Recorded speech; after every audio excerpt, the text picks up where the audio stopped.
Trio em Lá menor, conto de Machado de Assis. Este é o segundo vídeo, o primeiro foi de introdução. Nós conversamos sobre música. Então vamos lá, o que é um adágio, né? Adágio cantabile. Adágio, na música, é claro, que tem um andamento lento, geralmente não tão lento como o largo, né? Então esse é andamento. Ou pode ser uma composição musical, o movimento de uma composição nesse andamento. Bom, e o que, se adágio é esse andamento, o que seria cantabile?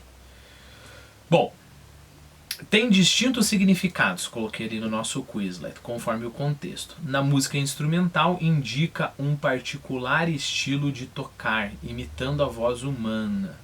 Cantabile é um tipo de tocar, imitando a voz humana. Para os compositores do século XVIII, o termo é usado muitas vezes como cantando, e indica um andamento moderado e flexível, uma execução legato. Para compositores posteriores, particularmente de música para piano, cantabile indica a ênfase de uma linha musical particular frente ao acompanhamento, comparar com contraponto. Na ópera, cantabile alude à primeira metade de uma área dupla, seguida de uma cabaleta. O movimento cantabile seria mais lento e de forma mais livre, em contraste com a cabaleta, mais estruturada, geralmente mais rápida. Com referência à interpretação cantabile, significa que esta deve ser melodiosa e sem mudanças bruscas. Legato, como quem canta docemente. Bom, eu não sei qual que é o teu nível de entendimento ao ler isso, né? Mas vamos lá, vamos com calma compartilhando a experiência. Eu também tenho muitas lacunas aqui. Mas o meu propósito de trazer isso para você, se você está na mesma posição que eu, é só começar a dar esse vislumbre, né? Nos dar esse vislumbre quão rica é a área musical e o quanto que a gente está negligenciando se a gente não tem nenhuma dessas bases, né? Bom, aí eu coloquei um desafio para você. Eu coloquei uma sonata do Beethoven, ópera 13, né, a obra 13 dele, chamada Sonata Pathétique, sonata patética. E eu coloquei 3 links da mesma... por quê? Porque a gente tem esse tipo de... Se eu começar a usar termos musicais aqui, eu vou passar vergonha em frente de alguém que conhece música. Mas a gente tem o mesmo... Nessa obra específica do Beethoven, a gente tem Adagio Cantabile, que é o nosso título aqui. Então eu coloquei 3 links da mesma parte da obra, né, tocadas por compositores diferentes. Por que eu coloquei isso para você ali? Porque se você, como eu, tem pouca experiência com a música clássica, vai um tempo até a gente digerir essas coisas. Então, em vez de só escutar o mesmo 3 vezes, pelo menos a gente escuta 3 intérpretes diferentes, né? Eu aconselho você a espalhar essas audições, né? Um dia escuta uma, se você sentir vontade escuta 2 vezes, outro dia você escuta mais uma vez, e assim por diante. Novamente, se eu posso te aconselhar com alguma coisa, eu não forçaria, né? Eu, digamos assim, alimentaria esse desejo de conhecer essa área, mas vai aos poucos, escuta, já é demais, você não deixa pra lá. Se começar a soar com música de elevador, você não tá indo pro lugar certo, né? Bom, e finalmente eu coloquei a sonata inteira. Então, na parte em que está sonata patética, Adagio Cantabile, eu coloquei só acho que é 5 ou 6 minutos, e depois eu coloquei a sonata inteira. Eu vou ler aqui, Sonata para piano número 8. Sonata para piano número 8 em Dó menor, obra 13, é a mesma obra que a gente viu ali. É geralmente conhecido como sonata patética. Essa é a sonata inteira, não só aquele movimento ali, nem sei se chama movimento isso. publicada em 1799, embora tenha sido escrita no ano anterior, quando o compositor tinha 28 anos de idade. Beethoven escreveu essa sonata patética quando ele tinha 28 anos de idade. E aí, novamente, eu coloquei dois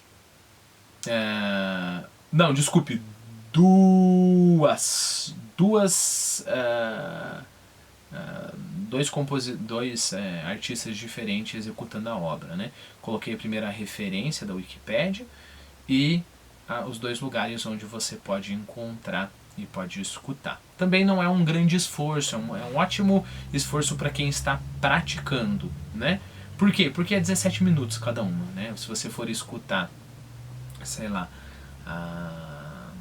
uma sinfonia do Beethoven, geralmente é o quê? 1h30, 1h40. Imagine você começar a escutar música clássica com o Wagner, Richard Wagner. A ópera dele lá tem uma ópera que acho que é 6 horas, se eu não me engano, né? Então é muito melhor ir aos poucos, né? Bom, então aqui fica a parte musical da coisa, ok? Fica aí a minha dica para você. Então vamos começar. Primeira parte, Adagio Cantabile. Maria Regina acompanhou a avó até o quarto, despediu-se e recolheu-se ao seu. A mucama que a servia, apesar da familiaridade que existia entre elas, não pôde arrancar-lhe uma palavra, e saiu meia hora depois dizendo que Nhanhã estava muito séria. Logo que ficou só, Maria Regina sentou-se ao pé da cama com as pernas estendidas, os pés cruzados, pensando. A verdade pede que diga que esta moça pensava amorosamente em 2 homens ao mesmo tempo. Um de 27 anos, Maciel de 27 anos, outro de 50, o Miranda. Convenho que é abominável, mas não posso alterar a feição das coisas. Não posso negar que se os 2 homens estão namorados dela, ela não está menos de ambos. Ela não está menos enamorada do que cada um deles está enamorado dela. Uma esquisita, em suma. Ou, para falar como as suas amigas de colégio, uma desmiolada. Ninguém lhe nega coração, excelente e claro espírito. Mas a imaginação é que é o mal. Ninguém lhe nega coração excelente. Ela tem um coração excelente, tem um espírito claro. Mas a imaginação é que é o mal. A imaginação dela é que está arruinando. Uma imaginação adusta. Adusta é fervente. Eu coloquei ali no nosso Quizlet, né? Adusto, queimado ou abrasado. Capinzal adusto. Ou de temperatura bastante elevada, fervente, que é o que eu falei para vocês. Então, uma imaginação adusta e cobiçosa. O problema da imaginação dela ali não é que ela é muito criativa, né? A imaginação dela fica borbulhando ali. E você já conhece várias situações da sua vida em que uma imaginação borbulhante, fervente é ruim, né? Insaciável, principalmente avessa à realidade, sobrepondo as coisas da vida outras de si mesma. Daí curiosidades irremediáveis. Olha o problema com uma imaginação não domada. Né? Olha o problema com uma imaginação não domada. Uma coisa eu vou imaginar um elefantinho vermelho voando com asinha de beija-flor, sei lá o que. Você sabe que isso não é realidade. Ótimo. É uma imaginação, assim como quando a gente sonha coisas muito loucas, não há problema com isso, né? Ninguém tem problema com isso. Agora, se a sua imaginação ela é fervente e ela é cobiçosa, e além disso, justamente por ser fervente e cobiçosa, você, ao imaginar, você sai da realidade, você perde aquela história de o que é, né? Aquela história, aquela fábula do sapo, Um sapo que queria ser que nem um boi, né? O sapo falou assim, não, eu vou ser do tamanho desse boi. Ele foi puxando o ar, puxando o ar, puxando o ar, puxando o ar, porque eu tenho força de vontade, eu quero ser que nem um boi, eu posso ser que nem um boi, e ele explodiu. Essa é a fábula. Por quê? O que o sapo está fazendo aqui e o que a Maria Regina está fazendo aqui? A imaginação dela é avessa à realidade, sobrepondo as coisas da vida, ou seja, esse é o meu tamanho, eu sou um sapo, eu não sou o boi, né? Outras de si mesmo. Então eu me imagino como boi e aí eu quero tentar ser. Daí curiosidades irremediáveis. Lembre-se, um outro jeito, né? Você fala muito, não, você pode fazer o que você quiser da tua vida, basta você querer. Ótimo, concordo plenamente, basta eu querer, desde que eu respeite o princípio da realidade. Né? Eu quero voar sem nenhum outro equipamento, só bater na minha mão. E não quero nem roupa especial, nada disso. Eu quero voar só bater na minha mão.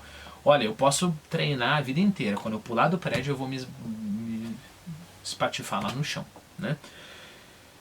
Então esse que é o problema de uma imaginação avessa à realidade. Uma imaginação que não leva em conta a realidade. Ah, eu quero salvar o mundo inteiro. O mundo é tão cruel assim, as pessoas ficam explorando umas às outras. Então eu vou, sei lá, eu vou começar uma revolução, né? E aí você faz isso ignorando que, por exemplo, você vai começar uma revolução, mas você vai ter que dar de comer para aquelas pessoas que você está salvando e não matá-las, né? Por exemplo, isso. Então essa imaginação avessa à realidade, que sobrepõe, pega as coisas de si mesma, coisas que eu invento, e cobre a realidade, é um dos maiores problemas que a gente tem, e é o problema que a Maria Regina tem. A visita dos dois homens, que a namoravam de pouco, durou cerca de 1 hora.